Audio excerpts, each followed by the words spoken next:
Hello. Hello, how are you? Hello, can you hear me? Yes, I can. Yeah, I'm good, thanks. And you? Yeah, good, good. Yeah, thank you very much for participating in the workshop and thanks for accepting to share the screen here and have a little chat about some of the questions that you have. Yeah, I appreciate actually because it's like a free consulting. It's really important for this beginning, this new journey. I've been here in Australia just like 2 months from now, so All right. not that much, but I'm already trying to start my validation. Yeah, that's really nice, Lara. So tell us a little bit about you. Um, where you from? What type of engineering you are? Why did you come to Australia? Yeah, okay. So I'm Lara. I'm from Brazil. My city in Brazil is Fortaleza, in the northeast of Brazil. And I came to Australia in 2015. It was my first time here in the Science Without Borders, the program from the Brazilian government. Yep. You remember? Yes, yes. So I spent 1 year here in Sydney, and I studied in UTS. It's a university from Sydney. So I've been here there for 1 year, and then I came back to Brazil, and I graduated in 2017 All right. in environmental engineering. That's my diploma. It's environmental engineering. So when I graduate, I start a master's. So I hold a master's degree too, but it's in environmental science. It's not like environmental engineering. Okay. So yeah, and then almost 8 years later, I'm here again, but now I'm hold a working holiday visa. I It's see. for 1 year too, and I can work full time.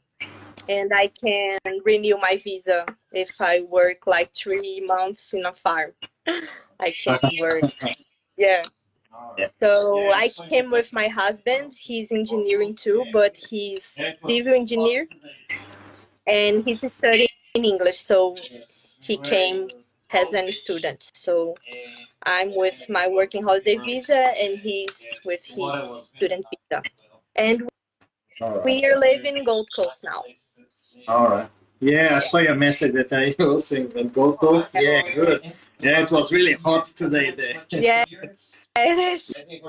Yes, we were in Broad Beach, and Okay. yeah, it It's was really beautiful. nice. Yeah, yeah, yeah. The water was very nice as well. Yeah. Yeah, that's a Cool. very nice place to live. Mm-hmm. Yeah. All right, so you're an environmental engineer. Did you have much experience as an environmental engineer in Brazil, Yeah, or? in Brazil, I've been working there like as a May. You know what is it? Like ABN. It's Yeah, not yeah, like TFN. It's ABN. We can yeah. call that because I didn't have like you know it was not a full-time job. It was just like casual. So Casual. I have some experience in this. But my last year in Brazil, I work as an environmental analyst in recycling services. I So see. yeah, so it was like 1 year full time. I can say I have like 3 years experience if I do everything that I've been doing. I can say it's in the total 3 years experience maybe. Yeah. Good. Yeah. And what questions do you have about the validation process? So it's like I didn't start it, you know, like I'm still studying how I'm gonna do. But my questions are like more initial questions, you know, like the first thing that I want to know is how much does it cost to validate the diploma, and how long does it take to? Yeah, yeah. These questions are obviously very important because then you can plan yourself. The total cost will probably be around $2,000. So For one person. because that's counting, yeah, that's counting, for example, about $400 for your English test. If you have to do an English test, you have to probably pay about $400. I need to. It's like a competent English, right? That I need to. Yes, yeah. So yeah, competent, yeah, because it's kind of equivalent. For example, if you do IELTS, you gotta have 6 in IELTS in all of the 4 bands. If you're doing PGE, you need to get at least minimum of 50 in all bands. Yeah, yeah. So obviously, if you get your minimum scores at the first test, you're going to spend $400. If you don't, then you're gonna do it again. It's going to be another $400. And then the application itself with Engineers Australia is about $950. Okay. The application, just in a normal standard CDR application. If you're going to recognize your employment, your work experience as well, you will add another, I think it's another $500 or so. If you are in a rush to get your assessment, you can pay an extra fee to Engineers Australia, which is going to be another $350. Then it takes then a month. If you don't pay that fee, it can take 2, 3, up to 4 months even. Okay. And then obviously there are some costs about your translations. So depending on how many documents you will be translating, you can pay, I don't know how much is it, $30, $40 per page. So I have everything translated. Yeah, so that's good. Yeah. Yeah, but yeah, it's going to be between $1,500 to $2,000. And then how long does it take for you to prepare everything? It can take, depends obviously how much time do you put to prepare your documentation and to write your reports. But in average, people are taking 3 months. If they do every week, they do a little bit. But obviously, after that I apply, how long does it take? After you apply, if you pay that extra $350, for example, Engineers Australia is usually taking 30 days. Okay. Yeah, if you don't, then it can take 8, 10, 12, 15 weeks. Okay. So. All right. Yeah, that's a good question. Yes. So the other question, should I need to validate my diploma to work as engineer here, or I can work like entry level with my experience in Brazil? They ask. Yeah, that's a good question. In Australia, unfortunately, the profession of engineer is not regulated. So nationwide, in Australia as a country, the profession is not regulated, which means that not all states you need to be registered. Okay. Here in Queensland, and obviously Gold Coast is Queensland, there is something that's called professional engineering services in your area, for example. if you're going to provide professional engineering services, let's say in environmental engineering, if you're going to design like a sediment basin to control for the erosion and sediment control, for example. To design a sediment basin, you need to be registered as an engineer because it is a professional engineering service. And to be registered, you need to be validated first. But you can work as an environmental officer without providing professional engineering services. In that case, you don't need to be validated. What helps with the validation is that when you can put in your resume that you are validated, you need to understand that when there is a vacancy, a lot of people will be applying for that vacancy. And the recruitment panel will have to cut at least a lot of candidates. And if you are validated already, perhaps that can give you a little bit more competitive edge, a competitive advantage. Let's say that there is one vacancy and then 10 people apply. There will be more probably, but let's say 10 people apply. If they have one vacancy, they're probably going to interview between 4 or 5 candidates. So it means that out of 10, they need to cut 5 and interview the other 5. If the other 5, if there are 5 candidates validated or even registered, the panel will probably going to cut the other ones that are not validated, that are not registered. Because, you know, you have to cut anyway, unless the other ones, they have a really, really good experience that can be very relevant.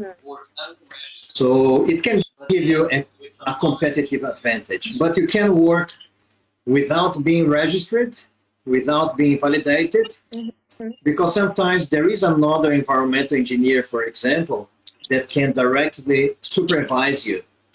So in that case, you can work unregistered, but then with another engineer kind of supervising you. I think it's good, the validation of diploma, it's good because of the visa too. Because we're looking, me and my husband, we're looking for new visas to renew our visas, and we're thinking about to go to Perth because I think there it's really good for engineers. I've heard about that. I'm not sure, but especially for his civil engineering, it's really good. So we both want to validate our diploma, and I think I also want to validate for environmental management, like consultant, because maybe my experience, it's another question, because I think my experience in Brazil, it's more like environmental consultant than environmental engineer. I saw that in your live section, you show us all the abilities, like all the engineers, and I think maybe in my professional life, I think I'm more like environmental consultant, but I'm not sure, you know. So I'm still deciding what I'm gonna do, because I need to write my careers, but I don't know if I have like environmental engineering careers. You know what I mean? I see. Yeah. Yeah. So, what sort of? Can you give one example? One thing of the things that you did there? Like in this my last job, I've worked with recycling and waste management. So I'm not sure if I can. I wrote reports. I've worked with GIS. Yeah, it was like management more, you know.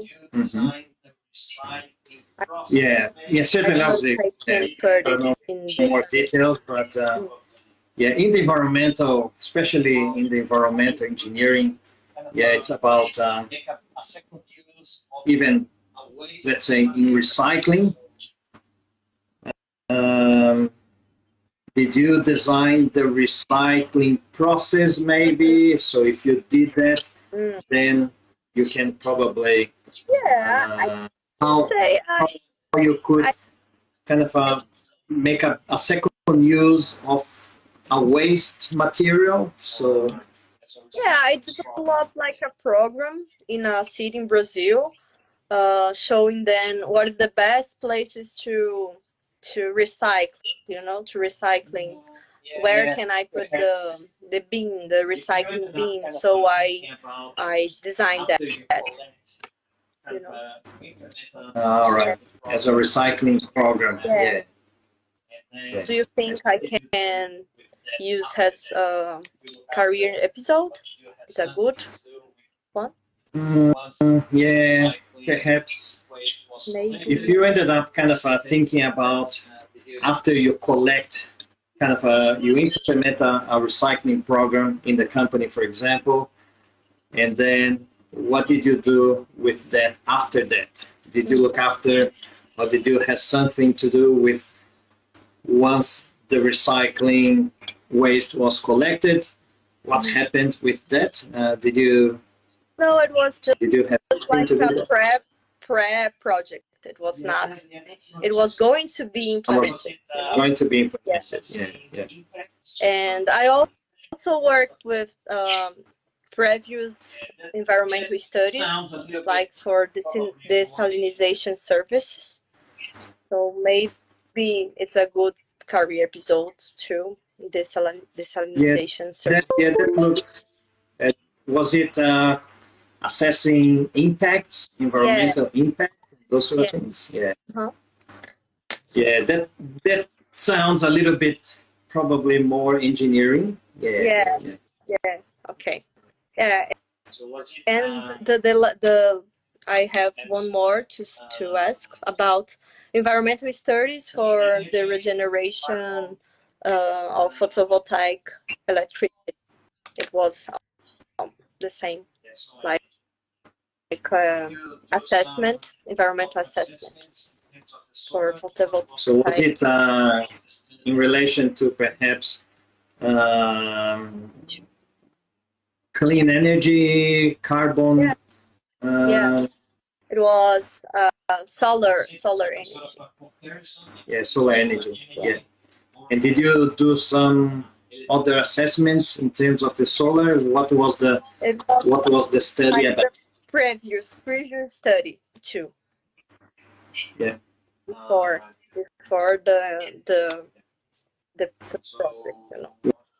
Was it some sort of a comparison between the solar energy and the normal electricity source? It was actually to find the best place to implement the solar system. All right. Yeah. So I'm thinking that to determine where is the best place to locate the solar panels, you had to probably calculate some gains and effectiveness of the solar panel. The impacts, I showed the impacts, everything, Yeah, that could be, solar and recycling energy is part of the environmental engineering. So it looks like a potential candidate for a episode as well. Okay. All right. So I think I'm gonna use for my 3 careers episodes. Yeah. You always gotta think that what were the engineering standards? What were the engineering fundamentals? Did I have to use any technical standard? Did I have to use any even manufacturers' manuals and those sort of things? So if you can prove all of those things, it really then, another example, engineering judgment. Did I have to use my engineering judgment to make some some decisions. So just need to try to concentrate that to really give a very good engineering focus. Especially if you Yeah. Yeah, I always use like Microsoft Office and all the Excel and Word, everything, and GIS, all this kind of my jobs that I do, it was about that. I always need to use all these tools. So, Yeah, especially if you created a spreadsheet yeah, it's that kind of did something different, or if you use GIS, because it gives the innovation and the creativeness yeah, that I is use needed. all of them. hmm Yeah. And the careers episodes is just for when after graduate, or can I use my internship experience too? Yes, you can use before graduation as well. So if you have a good project or a good Yeah, internship, yeah, it was so about potentially, hydraulic modeling. it's not it's not a requirement. It was really engineering this kind of project about hydraulic modeling in the water and sewage company. But it was my internship. I was studying at the time. I no, was not. you can use that as well. Engineers Yeah. Australia doesn't. Yeah, it's not a requirement to use work experience. If you don't have a relevant work experience, you can always go back to your academic studies, and then you can use your academic studies as career episodes. Oh, cool. That's good. Do I need any kind of documents to prove that I work with that? They ask for like documents or. Yeah, if you're going to use work experience, you will need reference letters. And you're saying that you're probably working under your May. If you work under your May, if you were providing services to a company, you can then ask the letter from the company. If you were providing service to another client, then you could ask the letter from your client. Okay. But it's important that the letter is with on a letterhead, papel timbrado, and Okay. yeah, it's very important, and also important to have the name of the person and contact details. And everything in English, of course. Yeah. Yeah. So I will need to translate because all of my work experience was in Brazil. Yeah. And I don't What you can do, write in English, I don't know. well, you can write the letters in English and Portuguese, and then send to them and ask them to sign both letters, both in Portuguese and English. Because if they send you the letter in English, then you save yourself the cost of the translation. That's right. Yeah. Okay. Thank you for that. All right. Oh, good. No, thank you very much, Lara, for the questions. Yeah. I wish you all the best. Yeah. Thank you. Yeah, nice to meet you too. See you. Thank you Bye. very much. Bye bye. Okay, bye bye.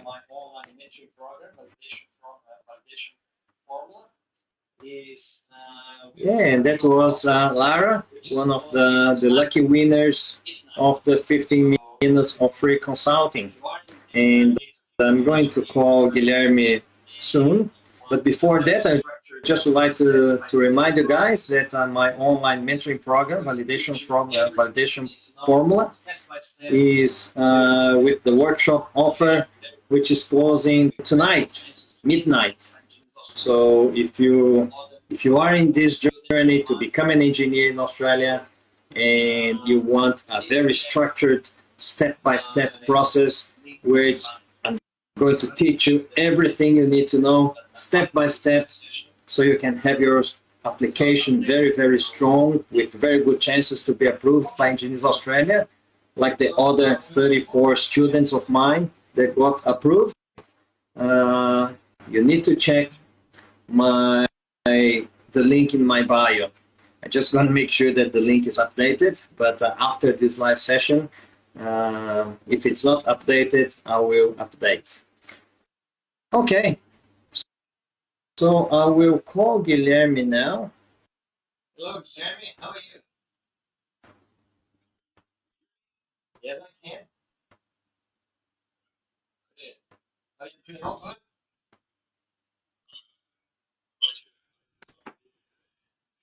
Thank you. And thank you for participating in the workshop and doing all the things to do.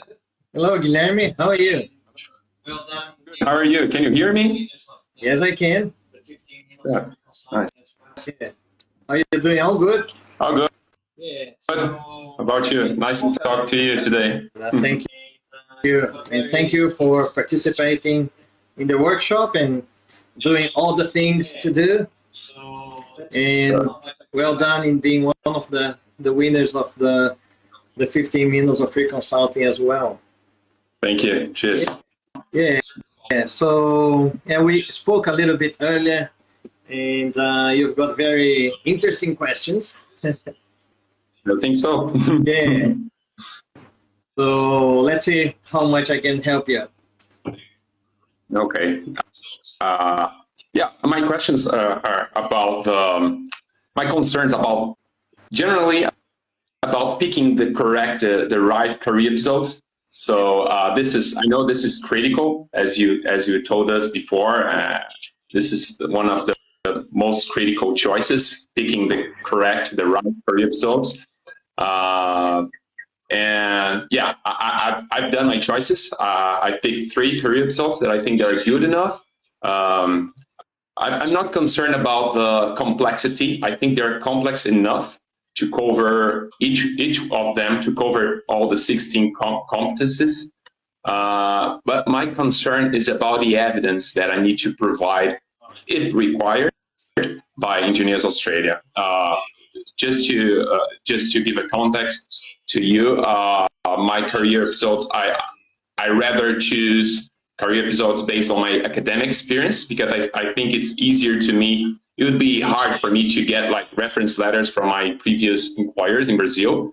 I can get reference letters, but would be more difficult and more time consuming for me. So I rather I've chosen academic experience as career episodes, all of them. 3 career episodes based on academic experience. So my concern is about the evidence that I need to provide them, because I haven't seen anything specific about this in the MSA booklet. So this is my main concern. All right. Okay, good. Sorry, Guilherme, we forgot to just ask you to do a quick introduction about you. Where you're from, what type of engineer you are, when did you arrive in Australia, where are you, and why did you come to Australia? Sorry. Yeah, we just jumped straight to the point. Okay, sorry. Okay. Yeah, well, my name is Guilherme Camarini. I'm from Brazil, countryside of São Paulo state. I'm a civil engineer. I arrived in Perth, WA, with my family, my spouse and my kid, in December last year. So it's been more than 1 year, almost 1 year and 1 month that we are here. Almost 13 months. Yeah, pretty fresh, but yeah, more than 1 year already. That's really good, Guilherme. Thank you very much for that. All right. So talking about the evidences. So when you write about your academic engineering experience, what usually Engineers Australia they do, there are 2 types of evidence that you probably need to provide.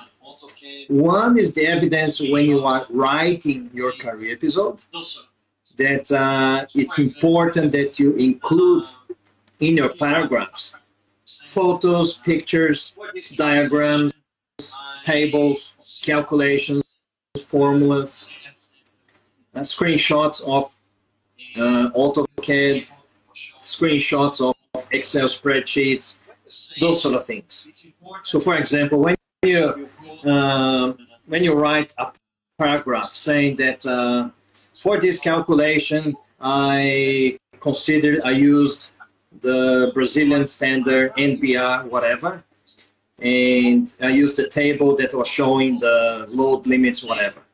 When you say that, it's important that you go then to the technical standard, and then you take a screenshot of that table, and then you put underneath the paragraph.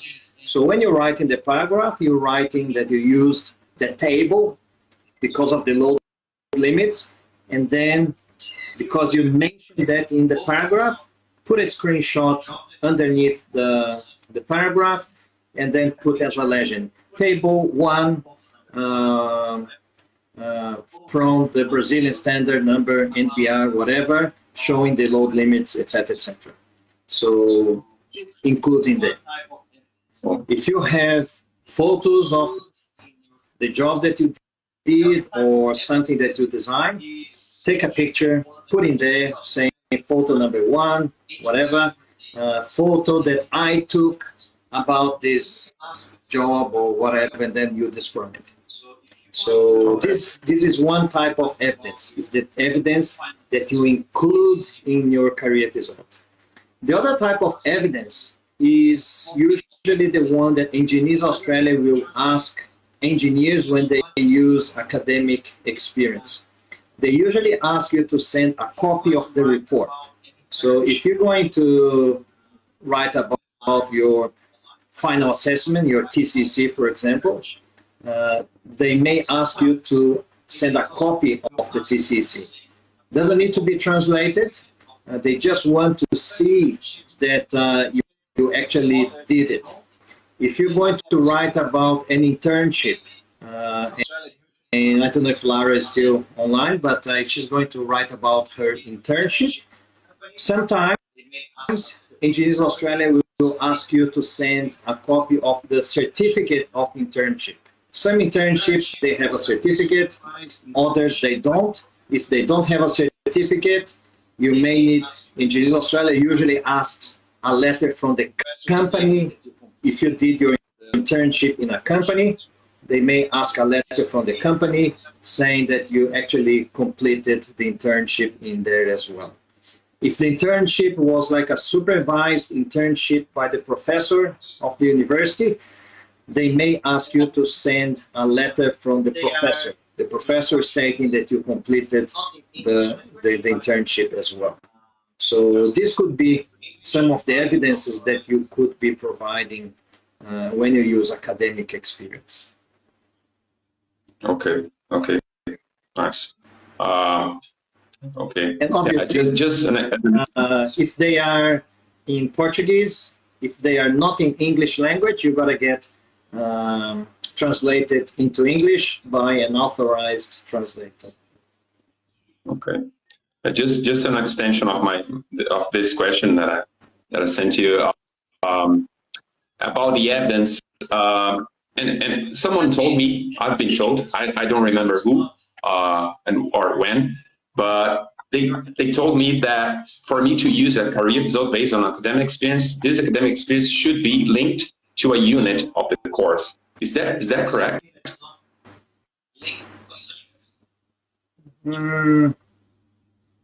Well, usually an academic experience, if it's not an internship, your academic experience will be from a subject. So, do you have something that's not linked to a subject? Yes. I'm gonna tell you my career episodes. 2 of them are based on my master's degree that I'm doing right now at Curtin University here in Australia, in Perth. So they are linked to units. So they are like final assessment or 2 different units. But the third career episode that I'm writing right now is based on my master by research in Brazil. So it is a paper that I published in a conference. It's a conference paper. And yeah, usually papers and research projects from master degree in Brazil, they are not linked to units, specific units. They are linked to the university and to a supervisor, but they're like they're floating the course. They're not linked to any units usually. Yeah. That's my case. But I have, as an evidence, I have like the conference paper itself, which is a fragment of the whole thing. It doesn't cover everything that I've done for this research project. It's a fragment of the research project that I found relevant at the time, and I captured this and made this as a paper for a conference. That's my main concern about this script, so specifically this one. Yeah. Now, in this case, it wouldn't really be a problem. You can use, for example, this research paper or your research from your master's. Yeah, it's not a problem because it is actually connected to your master's. Yeah. Was it a master's connected to what you're going to apply? Yeah. As a civil engineer? Yeah, civil engineer. The field of research was transportation, geotechnical engineering transportation at State University of Londrina. Well, you know well. I do, yeah. My grandmother used to live in Londrina. Yeah, Londrina, yeah, that's it. So yeah, it's a paper, and it is like I said, it's a fraction of the whole thing. It's a fragment. There is one task that it's a design task that I'm using in my career result, and it is not covered in this paper. So because this design task is relevant to Engineers Australia, but it was not relevant to the paper. So I'm using this. I was concerned about, this paper doesn't cover the whole thing. I'm using this task, and this task is not mentioned in the paper. So would this be the problem to me as an evidence? Thinking about the evidence, I don't know. I'm a little bit insecure about this. You can use, for example, as a career result, you can use, for example, your research, and then the paper that you presented at the conference can be actually obviously cited in the career result. So you can talk about the broader research, which includes design and everything else, and then you will be writing in your career results that you actually then selected some parts of your research, and you put together a paper to be presented at the conference, and it was presented. I presented there is the evidence. You can put a screenshot of the conference paper or the whatever where you are there. Yeah. Like the headline or something with the conference, the logo of the conference and something. Yeah, that would be my evidence. The paper itself, this is my evidence. I don't have anything else like the report. But there was no requirement to present a report to my supervisor. My deliverable was the paper itself. Yeah. So yeah, I'm including the whole thing, including the presentation to cover personal and professional and personal attributes. Yeah. So oral and written communication, everything. It's good because it covers the whole thing. Yeah. Yeah. All right. Just having a look at some of the questions that you sent a little bit earlier.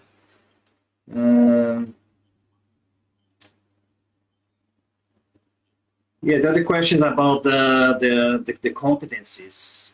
Competencies. Yeah. It is.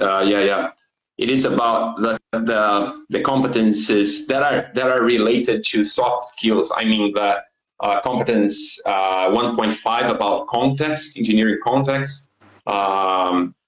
And the other from the third element, personal and professional and personal attributes. I'm concerned. I'm not sure if they will understand that I cover it, because we never know. I don't know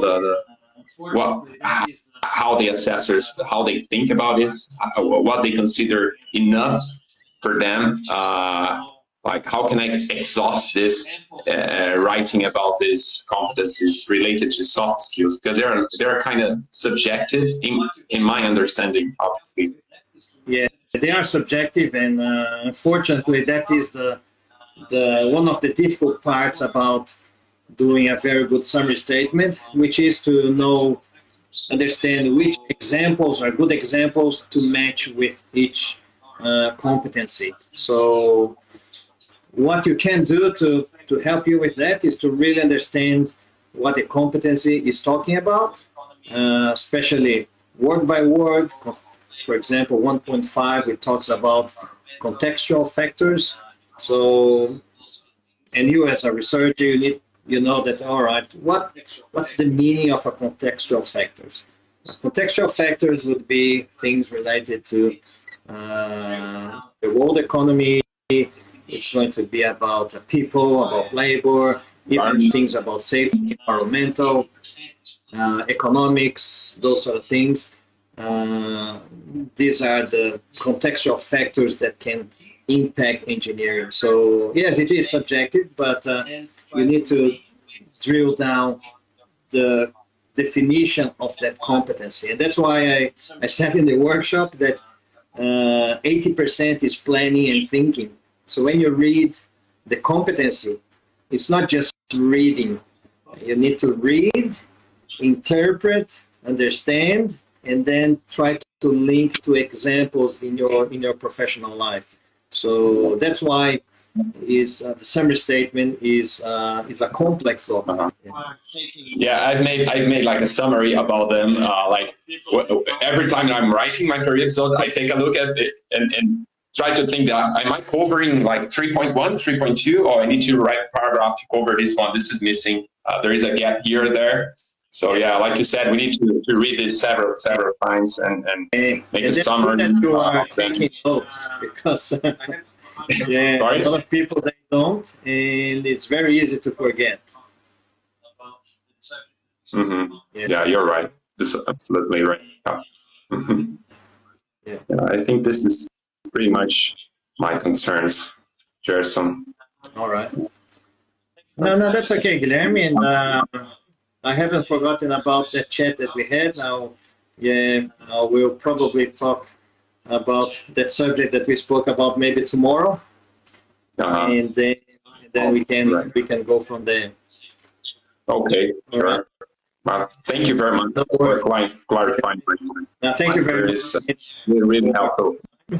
Yeah, and for your questions as well. Certainly, your questions and our chat helped other people as well. I hope so. All right then. Thank you very much, Guilherme. See you. Cheers. Bye-bye. Yeah, so that was Guilherme, civil engineer from Brazil as well. Yes, and looks like he's got really good cases to write in the career episode. All right, so I will open some questions that I received in SurveyMonkey. Just gotta find it here. Let me just check my folder.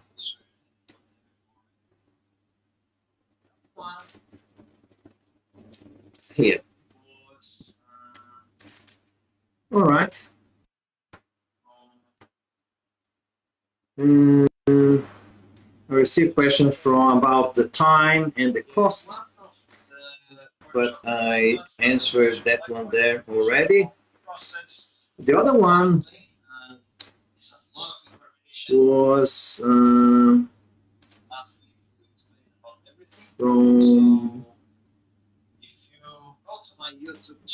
just check. Yeah, one of the workshop participants asked a question, would like more information about the process. Obviously, there's a lot of information. It took me 3 days last week to explain about everything. So if you go to my YouTube channel, Gerson Ida, you will find my YouTube channel. I've got more than 300 videos that I talk about the validation process there, and you will find pretty much everything. So all the information that you need about the validation process is there as well.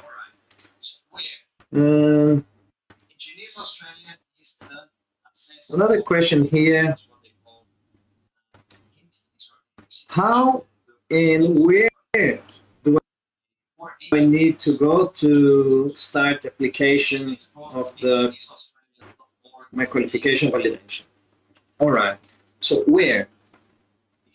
Engineers Australia is the assessing authority. That's what they call the entities or the institutions that will assess your qualification. And for engineers, is Engineers Australia. So you just need to go to engineersaustralia.org.au, and then if you type in Migration Skills Assessment, Engineers Australia, you will find the place that you're gonna go. You will need to go to Engineers Australia portal and then create your ID and start filling up your application. So, but you will just start that process once you have all the documents, once you have translations, when you know the category and the occupation that you're going to apply for, and also when you have all your reports ready, okay? The other question was, I have double citizenship or dual citizenship, Brazilian and Italian. Does it help having dual citizenship in the validation process? Depends. If you have double citizenship or dual citizenship because you, let's say, you were born in another country or you ended up living in a country, and then if you concluded your engineering degree in that country, and if that country is part of the International Engineering Alliance, then it can help. For example, if you graduated in United States, and then if you have dual citizenship, Brazilian and American, for example, and you graduated in the United States, it's very likely that you will be eligible under the Washington Accord, which is part of the International Engineering Alliance. And because you have that American citizenship, one, you don't need to do English test because Americans, they are exempt from doing English test. And also, if you are graduated in America, you can use the Washington Accord, and the validation process is much simpler. The other question is about self-employed engineer. Some engineers, they worked a lot as self-employed. Like Lara, she was not self-employed, she was like a business owner. The category is small companies, or what they call micro companies. So in that case, when you worked as self-employed or business owner, the process is still the same. You still need to write your CPD, your continuing professional development. You also need to write your 3 career episodes. You also need to write the summary statement. The only difference is that instead of getting your employer reference letters, you will need to get your client's reference letters, and also a few other documents with your accountant as well. But you can work and validate your qualification as a self-employed or a business owner.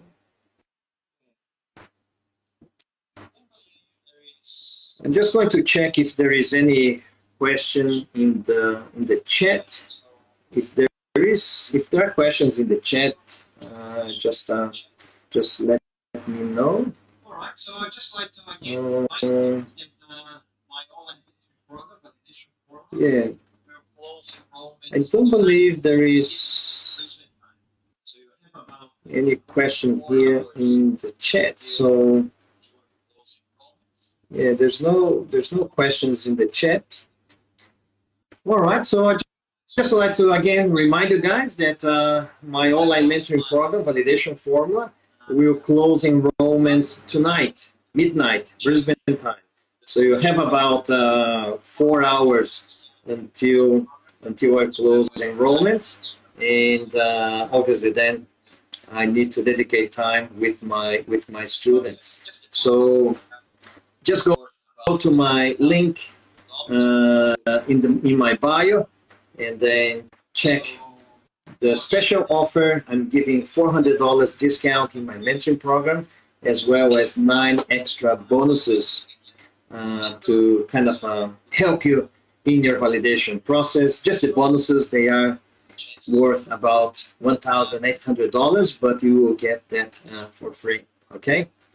So double check there, and if you're happy to be part of my new mentoring program, I will be glad to be your mentor, and we'll certainly work together to make your application very strong, with very good chances to be approved by like the other 34 engineers that got approved, which are my students. Okay, so I'd like to thank you guys very much, and I might have another free consulting session with Bernardo maybe next Tuesday. I will confirm, and then I will send you an email, and I'll put here obviously in my Instagram account as well. All right, thank you very much, and I'll see you then. Bye bye.